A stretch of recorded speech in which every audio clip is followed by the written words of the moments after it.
ধুলোয় অতিষ্ঠ হয়ে ধূপগুড়িতে পথ অবরোধ স্থানীয় বাসিন্দাদের। ধুলোয় অতিষ্ঠ হয়ে পথ অবরোধ করে বিক্ষোভ দেখালো গ্রামবাসীরা। ঘটনাটি ধূপগুড়ি পৌরসভার 1 নম্বর ওয়ার্ড এলাকায়। জানা যায়, ওই এলাকায় গণেশ মোড় থেকে বারোঘরিয়া অঞ্চল পর্যন্ত 9 কিলোমিটার রাস্তা তৈরির কাজ চলছে, যার কারণে পুরো এলাকায় ধুলো ছড়িয়ে পড়ছে।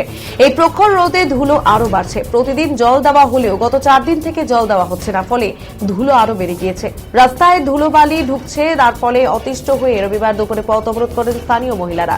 স্থানীয় বাসিন্দারা রাস্তায় প্রচন্ড ধুলো বলে জানান, 4 দিন ধরে জল দেওয়া হয় না, ফলে এই রাস্তা দিয়ে যাতায়াত করা যায় না। তারই প্রতিবাদে তারা পথ অবরোধ করে বিক্ষোভ দেখালেন রবিবার। গ্রামবাসীদের অভিযোগ, এই রাস্তায় প্রতিনিয়ত ধুলোবালি দমনে জল দেওয়া হয় না।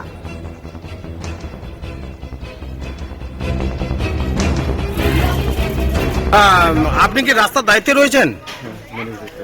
হ্যাঁ, তো এখানে যে পরিস্থিতি, এদের পাড়া প্রতিবেশীর অভিযোগ যে 3 মাস থেকে আপনারা জল দিচ্ছেন না, অ্যাকচুয়ালি কিন্তু ধুলোয়। হ্যাঁ, এখানে মানে 2 দিন থেকে জল নাই। হ্যাঁ, আমাদের গাড়ি একটা খারাপ ছিল, আমাদের 2টা গাড়ি আছে, একটা গাড়ি খারাপ হয়েছিল, তাই জন্য 2 দিন আমরা জল দিতে পারি, কিন্তু তার আগে আমরা কন্টিনিউ জল দিচ্ছি না। মানে 2 দিন জল দেওয়ার না কারণে কি আটক? এটাই। কিন্তু ওরা তো 3 মাসের কথা বলছে। না, এটা কি চাচ্ছেন আপনি এখন? এখন আমরা এই যে জলের গাড়ি নিয়ে আসলাম সকালেই। জলের গাড়ি আপনার এখানে দেখছি, কিন্তু তবুও ছাড়ছে না কেন? ওই যে অভিযোগ এখন মালিককেই লাগবে। মালিক কোথায়? ঠিকাদার, এখন ঠিকাদার তো আসেনি। ঠিকাদার বাড়ি কোথায়, নাম কি? ধূপগুড়ি।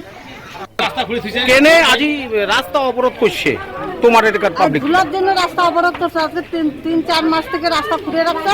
ধুলার জন্য আমরা থাকতে পারছি না। সিদ্ধান্ত নিচ্ছি আমরা যে এখানে রাস্তা অবরোধ করবো।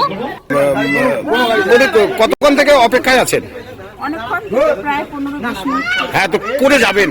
বাপের বাড়ি মোর বাবা মারা গেছে, মোর বাবার উপলক্ষে 6 বছর ভোগ আছে দিবে, খুব তাড়াতাড়ি যাওয়া লাগবে। হ্যাঁ, তো এলাকার পাবলিক কি করছে? এখানে পাবলিক পছন্দ যাবার দিবে না, পথ অবরোধ করছে।